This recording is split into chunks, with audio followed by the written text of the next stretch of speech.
Welcome to Cyber Bytes, your weekly dose in the latest in cybersecurity news.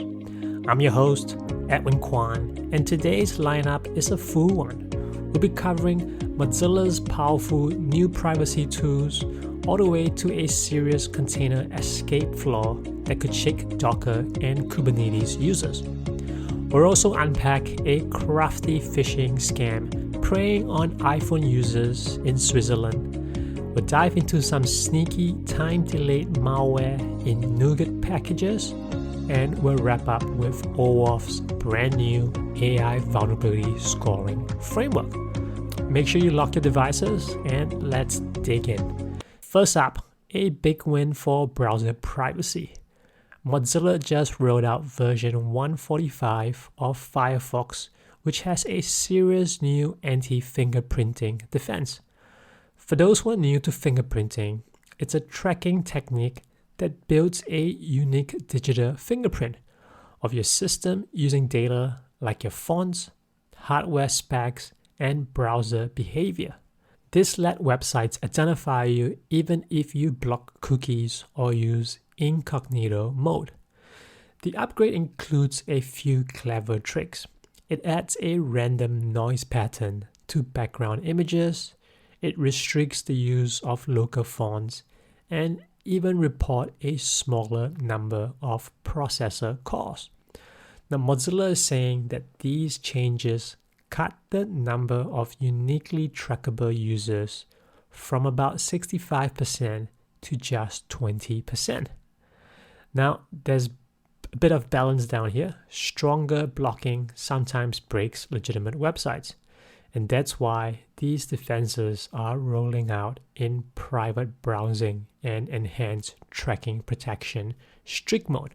Users can toggle protection off for specific sites if needed.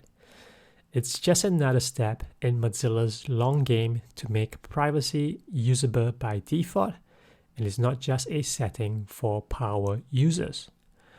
Let's go to our next story where we're going to talk about containers.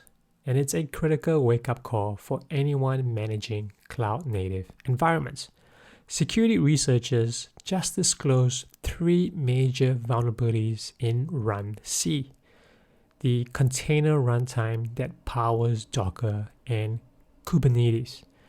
Now, these flaws let attackers break out of a container, gaining full root-level access to the host machine.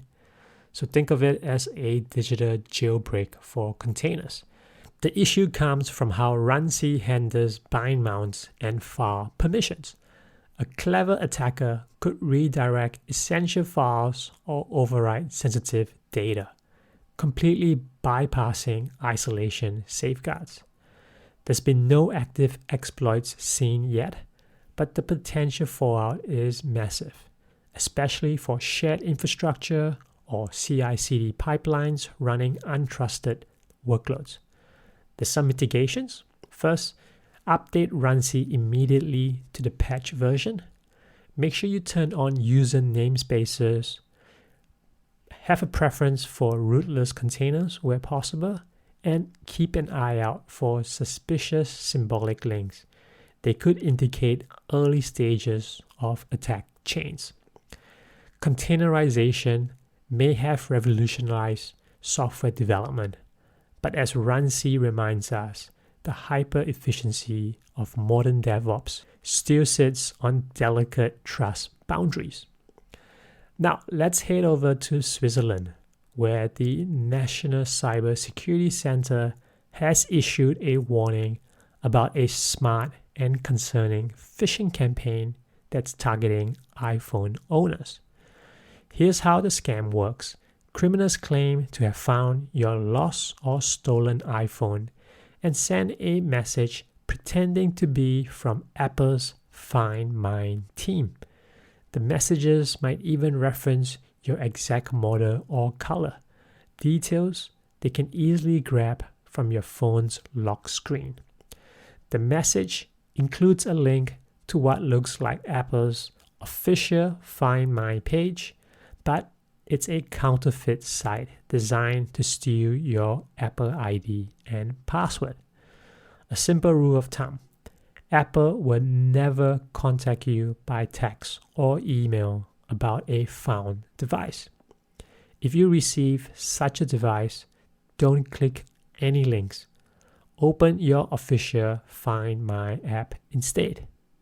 The National Cybersecurity Center also advises setting a dedicated email for lost device messages and protecting your SIM card with a PIN. This scam takes advantage of the stress and the urgency people feel when they lose their phones. It's another reminder that emotion is often the first vulnerability an attacker will exploit. Now let's move over to the software supply chain. Researchers at Socket have uncovered 9 malicious NuGet packages that take sabotage to the next level. Published under a fake developer's name, it's called Shanghai 666.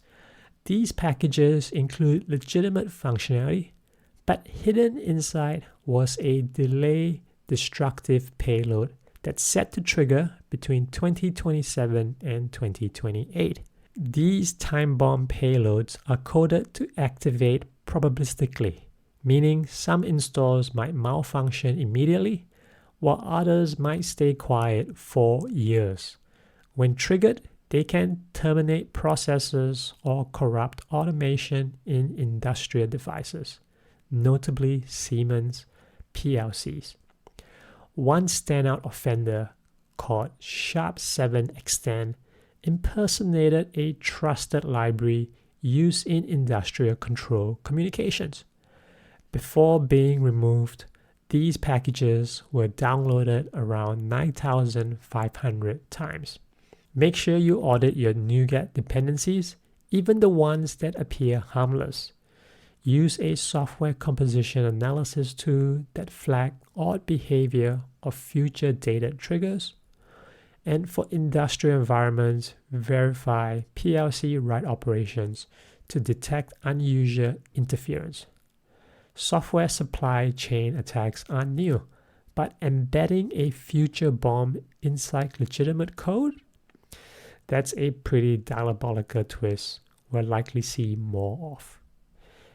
And now we're off to our last story, where we're going to pivot to one of the hottest frontier in cyber risk, artificial intelligence. OWASP, the organization behind the famous Top 10 project, has launched an AI Vulnerability Scoring System, or AIVSS. Think of it as a CVSS star framework, but built specifically to measure the risks associated with AI-powered technologies. AI systems introduce new kinds of vulnerabilities: bias or poison training data, model inversion or prompt injection attacks, and opaque algorithms with unexpected emergent behaviors. AIVSS assesses these thorough factors like model transparency, robustness, data integrity, and safety guardrails. The result is a standardized metric security teams can use to better understand how exposed their AI deployments are. This is pretty timely because AI is becoming part of authentication systems, fraud detection, and even coding assistance. And having a unified scoring structure could bring consistency and accountability to what's often an experimental or a fast-moving field. Expect AIVSS to start appearing in compliance checklists soon, especially where AI safety overlaps with regulatory governance. And that's it for this week's Cyber Bytes. From advanced browser privacy to container escapes and AI vulnerability scoring, one team ties it all together. Security never stands still. Technology evolves, and so do the threats. I'm Edwin Kwan, and until next time, stay updated and stay secure.